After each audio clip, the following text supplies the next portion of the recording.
Hi friends, అందరికి నమస్తే. Welcome back to my YouTube channel. ఈ వీడియోలో వచ్చేసి మనము ఐబీపీఎస్ క్యాలెండర్ అనేది జస్ట్ నో రిలీజ్ అయిందనమాట.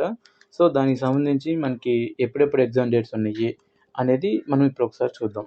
ఇక్కడ చూడండి, మనకి మొత్తం మొత్తం అన్ని అంటే IBPS PO, IBPS clerk and RRB PO, RRB clerk, వీటికి సంబంధించి మనం ఒకసారి డేట్స్ చూద్దాం.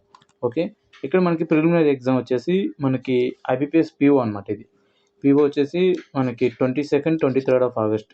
ఓకే, మనకి అన్నిటికన్నా ఫస్ట్ జరిగే ఎగ్జామ్ ఇదే 2026లో. అండ్ దీని తర్వాత మెయిన్స్ వచ్చేసి మనకి అక్టోబర్లో, సెప్టెంబర్, అక్టోబర్, అంటే మనకి 1.5 month టైం ఇస్తున్నారు మెయిన్స్కి. అండ్ ఇక్కడ మనకి ఎస్ఓ ఉంది కదా, ఎస్ఓ వచ్చేసి 29th. సేమ్ లైక్ దట్ మొన్న కూడా మనకు అలానే జరిగింది 29th. అంటే ఈ ఇయర్ 25th 2025 ఆగస్ట్ 29th జరిగింది. ఐ థింక్ ఆ 29 or 30. ఓకే, మనకి మెయిన్స్ ఎగ్జామ్ వచ్చేసి November 1st. ఓకే, చాలా టైం ఉంటుంది. ఎస్ఓకి ఎక్కువ టైం ఇస్తాడు, ఓకే, మెయిన్స్కి. అండ్ ఇక్కడ క్లర్క్ వచ్చేసి మనకి 2 days, 10th and 11th of October అనమాట. అండ్ ఇక్కడ మెయిన్స్ వచ్చేసి 27th December.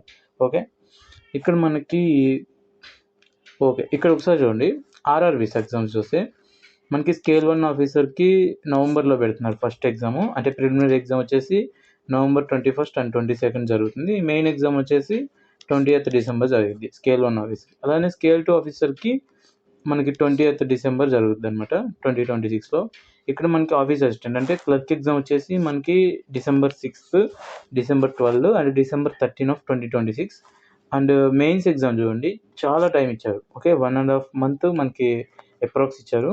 అండ్ ఇది వచ్చేసి మనకి 30th January 2027 జరిగింది. ఇక్కడ వీటి రిజల్ట్ ఎప్పుడు అంటే వీటి రిజల్ట్ మనకి హైరార్కీగా జరిగింది. అంటే ఎలా అంటే ఫస్ట్ పీఓ వచ్చింది అనుకోండి, దాని తర్వాత క్లర్క్. ఇక్కడ చూడండి, ఫస్ట్ పీఓ వస్తుంది. ఓకే, తర్వాత ఆర్ఆర్బీ పీఓ వస్తుంది. ఓకే, వీటన్నిటికన్నా ముందు ఎస్బీఐ పీఓ వస్తుంది. ఓకే, ఫస్ట్ పీఓస్ అన్నీ అయిన తర్వాత దెన్ క్లర్క్లు ఇస్తాడు.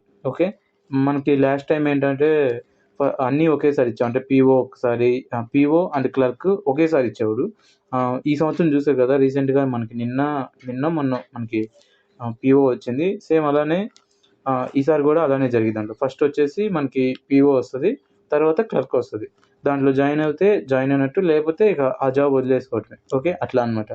ఓకే, దీని గురించి కూడా చెప్పాను నేను.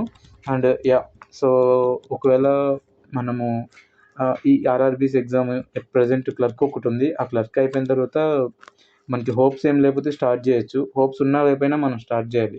ఓకే, ఇట్స్ కంటిన్యూస్ ప్రిపరేషన్ మనం అయితే చేసుకుంటూ పోవాలి. That's it, that's all of the video. Thank you for watching.